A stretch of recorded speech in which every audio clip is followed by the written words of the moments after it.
পরের ছেলে। লেখক সুদীপ্ত রায়, কণ্ঠে কোকো। মা, বাঁধাছাঁদা কমপ্লিট তো? সকাল সকাল অমিতের ফোন এলো সুহাসিনীর কাছে। আমি ঠিক 7:30টার সময় আসছি তোমায় নিতে। দুটোর বেশি সুটকেস হয়নি তো? আলমারি ওখানে, কিন্তু একটাই, বর্ডার পিছু। তোমাকে শান্তিনীড়ে পৌঁছে দিয়ে আমাকে অফিসে দৌড়তে হবে। আমি আবার অফিস ফেরতা তোমার সঙ্গে দেখা করে আসব। সুহাসিনী সংক্ষেপে জবাব দিল, তুই যেভাবে বলেছিলি সেভাবে গুছিয়ে নিয়েছি। কথাটা বলে ভেতরে ভেতরে সুহাসিনী গুমরে কাঁদলেন 2 মিনিট। একটু সামলে নিয়ে সুহাসিনী মনে মনে ভাবলেন, বৃদ্ধাবাসে বেশি জিনিস নিয়ে যাওয়া বাতুলতা। প্রিয় অনেক কিছুই তো পেছনে ফেলে যেতে হচ্ছে।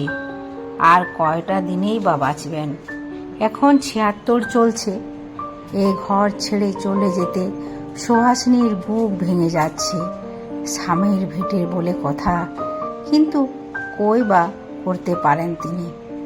প্রথম যেদিন অমিত এসে বাড়ি বিক্রি করে তাকে বৃদ্ধাবাসে নিয়ে যাবার কথা বলেছিল, সুহাসিনীর কিছুতেই বিশ্বাস হচ্ছিল না। এ ছেলের জন্য উনি অন্য ছেলে অমলকে পর ভেবে দূরে সরিয়ে দিয়েছিলেন, আর সেই নিজের ছেলে জীবন সায়ংক্রে তাকে এভাবে আঘাত দেবে। সুহাসিনী ভাবতে পারেনি। সুহাসিনীর স্বামী মারা গেছেন আজ 4 বছর হয়ে গেল। অমিত বছর 2 আগে নতুন 3 রুম ফ্ল্যাট বুক করেছিল মুর এভিনিউতে। বাবা মারা যাওয়ার 3 বছরের মাথায় অমিত ছেলে বউ নিয়ে নতুন ফ্ল্যাটে চলে গেল।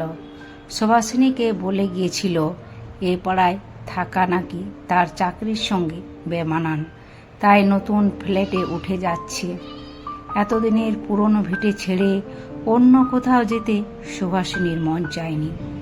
অমিতও জোরাজুরি করেনি, কিন্তু সেই ভিটেই যে অমিত বিক্রি করে দিয়ে তাকে এভাবে পথে বসাবে, সুহাসিনী এক মুহূর্তের জন্য ভাবতে পারেনি।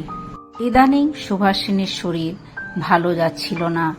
বছর খানেক আগে বাড়িটা অমিতের নামে করে দিয়েছিল সুহাসিনী। আজ সেই বাড়ি অমিত বিক্রি করে দিল। অমিতের নতুন ফ্ল্যাটের লোনের কিছু টাকা শোধ না দিলে নাকি অমিতের সংসার চলছে না। অতএব বাপ ঠাকুরদার বসত বাড়ি বিক্রি করে দিয়ে সুহাসিনীর জন্য বৃদ্ধাশ্রমের ব্যবস্থা। অমিত ফোনটা ছেড়ে দেওয়ার পর সুহাসিনী কিছুক্ষণ চুপ করে বসে রইলেন। কি আর করবেন, আজ ঘরে ঘরে একই কাহিনী। এই গত মাসে এ পাড়ায় রমলাদি বৃদ্ধাশ্রমে চলে গেলেন। দূর দূর বক্ষে অপেক্ষা করেছেন আরো কয়েকজন। স্বামীর ভিটে ছেড়ে বৃদ্ধাবাসে চলে যাওয়া যে কতখানি বেদনার, ভুক্তভোগী ছাড়া আর কেউ বোঝে না। সুহাসিনী ভাবলেন, আজ যদি অমল এই বাড়িতে থাকতো তাহলে সুহাসিনীকে হয়তো এদিন দেখতে হতো না। অমল অর্থাৎ সুহাসিনীর প্রয়াত স্বামীর প্রথম পক্ষের ছেলে। সুহাসিনীর বিয়ের পর ছোট্ট ছেলেটা তাকেই মা বলেই জেনেছিল। সদ্য মা হারা ছেলেটা সুহাসিনীর পেছনে পেছনে ঘুরত মায়ের একটু আদর পাওয়ার জন্য। কঠিন সত্য হলো, সুহাসিনী কোনোদিনে অমলকে নিজের ছেলে বলে মেনে নিতে পারেননি, বিশেষত অমিতের জন্মের পরে। অমল তার কাছে হয়ে গেল প্রায় পরের ছেলে। এ নিয়ে অমলের মনেও একটা চাপা ব্যথা ছিল। মুখ ফুটে অবশ্য কোনোদিনই অমল কিছু বলেনি। স্বামী মারা যাওয়ার পরে অমিতের সঙ্গে যখন অমলের সংঘাত বেড়ে চলল, তখন সুহাসিনীর কাছ থেকে অনুমতি নিয়ে অমল আলাদা হয়ে গেল। সুহাসিনীর তরফ থেকে বিশেষ আপত্তি ছিল না, আর অমিত তো মুখেই ছিল। অমল অবশ্য নিয়ম করে মাসের প্রথমে সুহাসিনীর সঙ্গে দেখা করে খোঁজ খবর নিত। সুহাসিনীর দরকারে অদরকারে টাকা পয়সাও দিয়েছে। অমল বিয়ে করেনি। সুভাষিনী শুনেছেন বিল্ডারের কাজ করে। অমলের আজ নাকি রমা অবস্থা। ঠিক 7:30টার সময়ে অমিত গাড়ি নিয়ে সুভাষিনীর কাছে পৌঁছে গেল। তাড়াহুড়ো করে সুটকেস দুটো গাড়িতে উঠিয়ে নিল। অমিতের অফিসে আজই নাকি জরুরি মিটিং আছে, তাই এই হুটোপাটি। 7:30টার সময়ে যে ভদ্রলোক বাড়িটা কিনেছেন, উকিলের সঙ্গে তার এখানে এসে চাবিটা নিয়ে যাওয়ার কথা।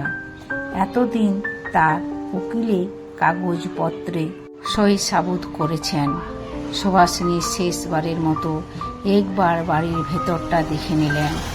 গত 42 বছর এই বাড়িতে বাস করেছেন। সর্বত্র স্মৃতি, শুধু স্মৃতি। মৃত স্বামীর স্মৃতি, অমল অমিতের ছোটবেলাকার স্মৃতি। এখন তো বাড়িটাই স্মৃতি হয়ে যাবে। সুভাষিনী কেঁদে ফেললেন। কান্না চেপে বেরিয়ে এসে অমিতের গাড়িতে উঠতে যাবেন, ঠিক সেই সময় বাড়ির সামনে আরেকটা গাড়ি এসে দাঁড়ালো, অমলের গাড়ি। সুভাষিনী চাইছিলেন না এই সময় অমলের মুখোমুখি হতে। অমল হয়তো তার চলে যাবার খবর পেয়ে দেখা করতে এসেছে। কোথায় যাচ্ছ মা বাড়ি ছেড়ে? হাসি মুখে অমল জিজ্ঞেস করল। সুটকেস নামাও। অমল বলল, কোথাও যাবার দরকার নেই তোমার।